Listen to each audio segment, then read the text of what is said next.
Piki était sans conteste la goudou la plus cool de la ville quand je suis arrivée à Helsinki, encore jeunette et sans aucune expérience des femmes. Avec ses 10 ans de plus que moi, elle avait déjà fait le tour du monde homo de Helsinki. Elle avait hanté les comptoirs de tous les bars d'hier et d'aujourd'hui, non sans les arroser copieusement au passage, soit en renversant des chopes, soit en vomissant dessus, ou en faisant pisser le sang à une petite camionneuse insolente. Elle avait participé au Front de Libération, arpenté les marches des fiertés, fréquenté le Gambrini, et elle étalait son sourire dans la revue CETA. Elle connaissait tout le monde et tout le monde la connaissait. Elle avait couché avec 55 femmes avant moi, elle avait volé des voitures, dealé du speed, elle portait des tatouages et des piercings, et elle écoutait Musta Parati et Lords of the New Church. Elle avait des Rangers à lacets rouges et fumait des camels. Ce roman, c'est Baby Jane de Sophie Oksanen, que je vous avais présenté lors du dernier book haul. C'est un roman qui est sorti en Finlande en 2005 et seulement en 2014 en France chez Stock, et je pense qu'il est sorti très certainement dans la foulée du grand succès qu'avait rencontré Purge de Sophie Oksanen en 2008-2010 à peu près. Alors avec Baby Jane, nous sommes à Helsinki dans les années 90.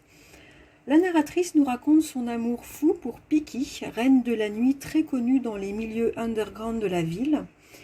Elle nous raconte leurs rencontres, leurs passions, leurs soirées arrosées, sa fierté d'être avec cette femme aux multiples conquêtes et une femme qui la fascine totalement. Elle nous raconte leurs relations spéciales, nocturnes uniquement, d'abord dans les bars et les boîtes, et puis peu à peu exclusivement au domicile de Piki.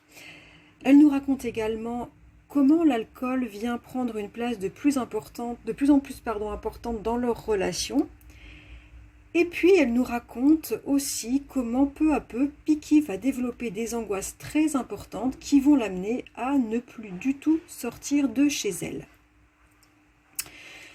À cause de ces angoisses, Piki ne peut plus travailler et la narratrice va passer de plus en plus de temps avec elle, essayant de l'aider.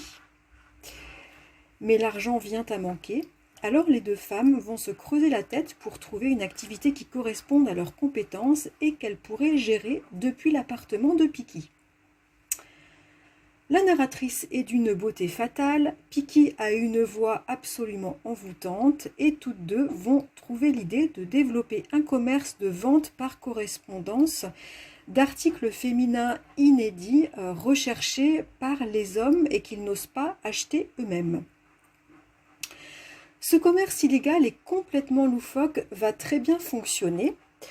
Les deux femmes vont s'enrichir en exploitant les faiblesses et les fantasmes masculins et le récit décrivant cette partie du commerce est vraiment c'est une partie très amusante. Cette activité va tenir quelque temps Piki loin de ses angoisses, mais assez vite son état va se dégrader et la seconde partie du roman va être beaucoup plus sombre et dramatique. En fait, sous une apparence légère, ce roman aborde extrêmement finement un trouble psychiatrique assez méconnu, le trouble panique, mais aussi le handicap très important que ce trouble génère, isolant la personne et la faisant sombrer dans une dépression qui vient s'ajouter au trouble en lui-même. Ce processus est vraiment très bien décrit dans ce roman. Alors le style d'écriture est cru, incisif. L'ambiance est noire, mais pas morose. Je trouve que c'est assez rare les romans, les auteurs qui arrivent à nous transcrire une ambiance noire, mais pas morose pour autant, où on trouve quand même de la vie, de la lumière. En plus, le milieu underground dans lequel évoluent les deux femmes accentue vraiment cet effet noir mais lumineux, plein de vie. En fait, ça m'a fait un peu penser en tout cas à la plume très particulière de Virginie Despentes que pour ma part j'apprécie beaucoup.